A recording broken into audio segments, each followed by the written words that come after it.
Oak City Move is a podcast on WKNC's 88.1 FM HD1 Raleigh where we highlight people and organizations creating positive change in the Triangle and beyond. Oak City Move can be heard on air every other Monday on 88.1 FM HD1 Raleigh or online at wknc.org/listen. For episodes and more information, go to our blog at blog.wknc.org or follow us on SoundCloud at WKNC 881.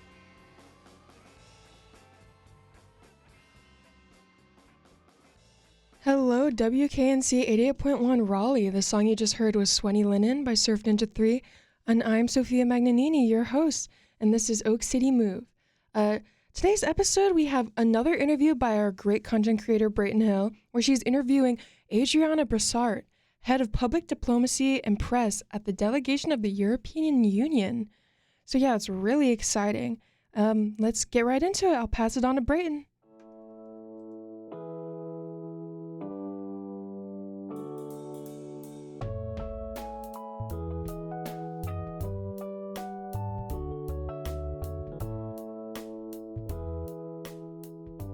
Hello, everyone. My name is Brayton Hill, and I'm here today with Adriana Brassart. Adriana Brassart is the head of public diplomacy and press at the delegation of the European Union to the United States. So welcome to WKNC. Thank you for having me. For those listening who don't know, what does it mean to be the head of public diplomacy? Public diplomacy is something like public relations, but public relations is what private companies or private individuals do, and public diplomacy is what diplomatic missions do. So basically it's what countries, and in this case European Union, which is a group of 27 countries, tries to communicate with audiences in the countries where they are represented. So in this case it would be in the United States, so to American audiences. Gotcha. So what does a day in your life look like? It's very diverse, especially now. I could tell you how my standard day should look like, and I can tell you how it looks like now, if that Please, works. yeah. So normally, I have quite a big team that covers all sorts of communication, starting from press, media, but also social media and the whole digital side, but also a number of events, public speakings at universities, speaking at think tanks, relationship with think tanks, so anything that is public facing. I usually tell people that diplomats usually do the conversation behind closed doors. I do the part that is in the open, in the public, and make sure that people know about what we do and what is our role. So starting with that, my day normally will start with reading the news. I need to know what is happening in the world, what is the latest. And the second most important thing is to know what is European Union's position to all the world events. So reading up our, what we call lines, what is our opinion on things. Because if I get a question during the day, I need to know. And then it goes into the diversity of things. It can be scheduling press engagements and media interviews, either for the ambassador or for anybody visiting from Europe, or it can be organizing events. We hold events from small private dinners to big 300, 400, 500 people events in Washington, but also in other parts of the U.S. We do university visits. We work with think tanks. It's really very, very diverse. And now, to come to the second point, is because the pace of world events is so fast now, and especially with the current administration, there's so many news. My current day looks like I look at the schedule of the White House. I see what will be the public press engagements, because these often define a lot of developments in world politics. I adjust the schedule and the schedule of the team to that to be able to follow that, and then basically act on whatever needs acting during the day. So your main kind of core day is in DC, but you also get to travel to universities and that kind of thing? That's correct. And we do trips across the U.S., either myself, my colleagues, or we prepare trips for the ambassador or deputy ambassador. We, as the European Union in the United States, has an office in San Francisco, which usually does relations with the whole tech field and also with authorities in California. We also have another diplomatic mission in New York, but that one deals mostly with United Nations. And then we work with a lot of the member states. So European Union has 27 European countries, and we work closely with them either in Washington or across the United States. Oh, wow. So you're very deep into the world of politics, it sounds. So what inspired you to get into that field? I was somehow always interested in international exchanges. When I was growing up, I did sports, and I always enjoyed traveling to international competitions, meeting other people from other countries, other cultures, speaking other languages. I ended up learning 4 or 5 languages myself with my own effort, not that I would get it from one of my parents. And I always wanted to live and study abroad. So I went to study in Spain. I went to do internship in New York. I moved to Brussels. I moved to Spain again. Now I'm in the United States. I just enjoyed the interaction between different cultures. Absolutely. That sounds incredible. Do you have a favorite place that you've been? Favorite place? I think there are places that are amazing for visiting, and then there are places that are great for living. The best place where I lived so far was Barcelona in Spain. A great place that I enjoyed, but I think for certain time, is New York. I think it has great energy, but very high pace that probably is not sustainable in the long term, or you need to have certain mindset to sustain in the long term. And then there are so many fascinating places around the world. I really like Guatemala. I enjoyed Cambodia. There are many places where I traveled that there was always a reason why I loved it. Yeah, correct me if I'm wrong here, but you have also been the International Policy Officer for the Middle East Division. How does that compare to your job now in working with the U.S.? It's not that much different. It's part of the Foreign Service.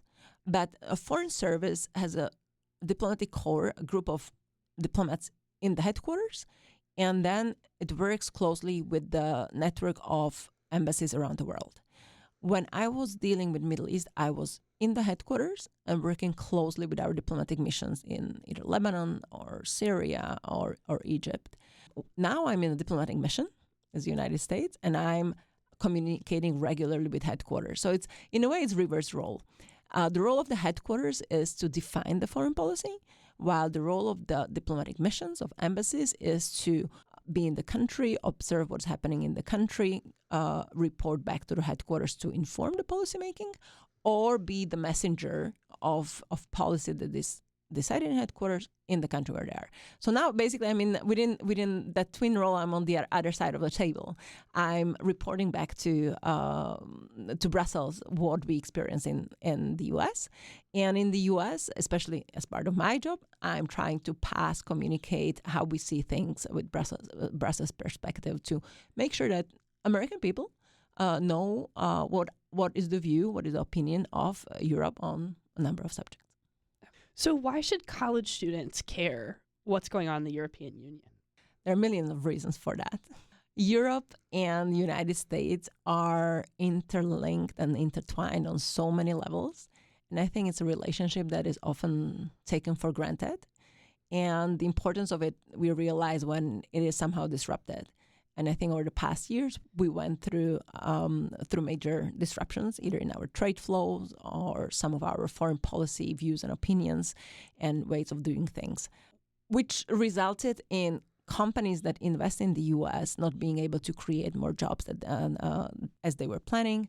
Some of the trade flows from Europe or to Europe got affected. Recently, I was online shopping for something from a European site. I was not able to get it, or I was able to get it with much higher price. So I think it affects daily life. People just don't always realize how much. And let me just maybe dwell also on the European part, because people are often used to dealing with individual countries, with France, with Spain, Italy, or Germany, and most of students probably would know those and would travel to those countries. But for doing business in Europe, it's very important to realize the power of the one single market that is established in Europe, which means the 27 countries of the European Union, which spread from north all the way to the south, from west to east, agreed on economic collaboration among them, abolished borders, abolished a lot of transactions and hassles and hurdles that you have when you cross borders. And now you can land in Germany, travel down to Spain, cross 1, 2, or 3 countries, depends on the way road you pick. You don't need to take out your passport. You don't need to change money to a different currency. You don't even need to switch your mobile network. Everything is seamless. And that's a huge advantage that, again, even in Europe is now being taken for granted. Thank you for clarifying that. What would you say is the biggest challenge in communicating the European Union policies to the American audience? Well, exactly this, what you said. A lot of people don't really know it. A lot of people, first of all, don't really recognize the brand European Union, and that's part of my job as well, to make sure that people know more about it, know European flag, which is, you may have seen it as the kind of dark blue with 12 yellow or golden stars on it. Some people recognize it, some people less, but it's part of, like in private companies, you would have the kind of branding strategy and marketing. Well, that's part of our business as well, because we need to know, we need to make sure that people know more about European Union, that it exists, but then also what it is, that it is a group of 27 countries, as I explained before, that the 27 countries act together, that they negotiate their commercial relations with other countries, like with the US, together, that when you want to travel to Europe, you don't need to ask for a visa to 27 countries. You just need to fulfill entry requirements to one, and then you travel freely across it. And all the many different geopolitical implications that right now we have on the world stage. So a lot of things, but important is for people to know what it is and the important role it plays nowadays. Absolutely. And speaking of the geopolitical mess, I'll say, that's going on, how do you combat misinformation? Depends how we define misinformation. We have a very strong experience with disinformation, but also in the context of manipulation and foreign interference in our information space. It's been increasing, accelerating since the start of the invasion of Russia in Ukraine.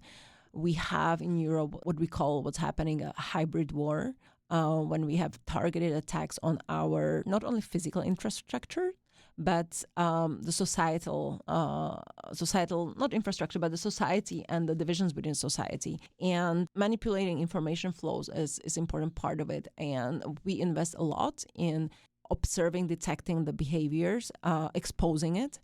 You cannot really combat it because it's massive on the scale. It's part of state-sponsored activity by Russia, where you have certain narratives that are spread from the Foreign Ministry of Russia through channels, through a network that was set up for purposes of spreading information and then spreading it to many different websites, online platforms, etc., really confusing people that are not used to that. And a very important element of it is awareness, just to know that it's happening, and what we call media literacy. You can open a website and you think that you're on the website of a known newspaper. It looks like a newspaper. It has title of a newspaper. It has articles. You read those articles. You don't realize that website is basically just acting as a recognized newspaper, but it's articles that are being fed by information propaganda coming from Kremlin. This kind of acting has been exposed. Not everybody's aware of that, but if people learn about it, they become more sensitive to checking the sources that they read, where the information is coming from. And especially in the era of AI, when people easily get information from AI sites, it's super important to go and see where the information is coming from, what is the source, who wrote it, and whether the source is trusted. Absolutely. Media literacy is super important. What advice or inspiration do you have for students, or especially people interested in journalism or public relations? I mean, depends whether it's connected to public diplomacy and the diplomatic world, or whether it's the whole sector of public affairs, which is vast, especially in Washington, where I live now, or communication is such a crucial field right now. As a diplomat, I did not always work in the communication part, but I see more and more how important communication is. Maybe because of the current environment. The information environment is changing so much. Shaping the narrative or making sure that the narrative is out there is super important because it shapes opinions of people, and opinion of people then shape opinions of governments, and it shapes foreign policy and global affairs. It's all interconnected. But ultimately, often it comes to, who do you follow on your social media, and how you diversify that, and how do we, as public affairs experts, make sure that the narrative is out there. So for anybody who wants to work in this field, what I would say is that the field is so vast and diverse that you can really pick your angle. As a journalist, you can make sure that the facts are out there and people use it and people are able to access it. As a content creator or somebody active in the digital field, you have really such a vast field that is growing and changing every day. I would just tell people to be creative, be out there. It's a field that is so dynamic that you can actually shape it. You can place something out there. If it's successful, you can shape it. You can create new communication channels. And if you're interested more in the kind of politics, I would say decide which part of politics, whether it's local, national, international politics. And there are exciting opportunities. I was always inspired, and this brings me back to your first question. I always liked the public service, the public mission. I worked in private companies as well in my career, but I have to say that the fact that shaping public policy and what is happening with countries, between nations, always excited me more than supply chains of companies. Everybody has different preferences, but if this is what interests you, just follow your dream. Absolutely. Okay, so we've talked a lot about your career and your work life. What else is important in your life? I would say the work-life balance, but it would be a bit of a cliche because it's very hard to maintain it right now. But it is important. It's important to be focused and dedicated on what you're doing, but it's important also to leave space for family, friends, hobbies, and interests. Yeah. All right, our last question here. Do you have anything else that you want to talk about that I didn't ask, or any misconceptions that you want to clear up? I cannot think right now about misconception, but what I would say is that I would invite the listeners to act with open eyes, look out, explore what is out there, learn about what is happening in Europe as well, and look at it through critical eyes.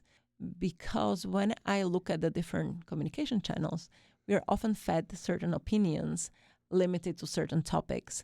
And the world is much more diverse. It's not black and white. And there are not only 3 topics that you get from, watching some of the TV channels. There's so much out there. So the curiosity, open eyes, willingness to explore more about the European Union. We, as the European Union delegation in the US, we have a newsletter that we send twice a week. It's maybe not the most exciting, innovative form, but it gives you overview of the political topics we are dealing with. So if you are somebody who is interested in the politics, that's probably a good indication. Otherwise, obviously, social media. Everybody is trying to be very present on social media and up to speed every day what we are doing in Washington. If that's what you're passionate about, from X or from our Instagram, maybe more X because the diplomatic world functions on X, you can see daily updates of what we are doing, because especially our ambassador, whenever she has meetings that can be public, she tells about them on X. And there are many opportunities for young people. We do traineeships at the EU delegation in Washington, where I would invite people to apply and join us. I think we have a call out right now, which if you go to the euintheus.org, which is our simplified website, you will find the opening that's an opportunity to experience the work for the European Union in the US directly. That's awesome. Thank you so much.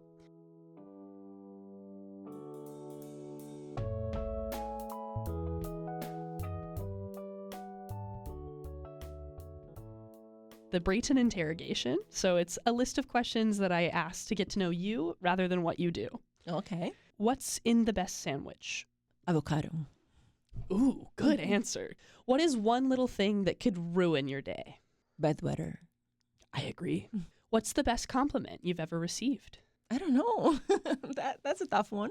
Every compliment is pleasant. What's on your to-read list right now? I have about 5 books probably midway through. One of them is about Zbigniew Brzezinski, which was a national security advisor in the U.S. before. Another one is about the soft skills, how to win friends and influence people, which are super useful in diplomacy as well. I have a Harry Potter book on my desk, so that's a number. Wide variety there. If the world was split into dancers and not dancers, where do you fall? Dancers. Dancers. Me too. Me too.